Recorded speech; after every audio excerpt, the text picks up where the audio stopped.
models will improve, quote unquote, status quo, 6 months to a year, to give a couple different trajectories. Demis Nabis from Google DeepMind had a conversation with a guy who runs Claude. They were kind of arguing against each other, but he had an interesting point where he knows that these language models and these AI systems are maybe 2 or 3 breakthroughs away from having something that will kind of get to that sort of super intelligence point. So it's whether that happens, where these models are now are good enough to have a massive effect. But there's a non-zero chance that these models plateau to some degree. You've got different trajectories, irrespective of whether they get any better. It's taking time for industries to adopt these tools.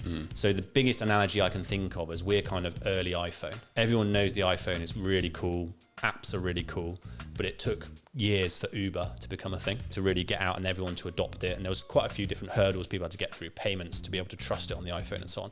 And we're similar to AI and language models, right? Where we know that there's this great technology, it's useful, but then it has to kind of be applied and it has to work its way through industry and be adopted.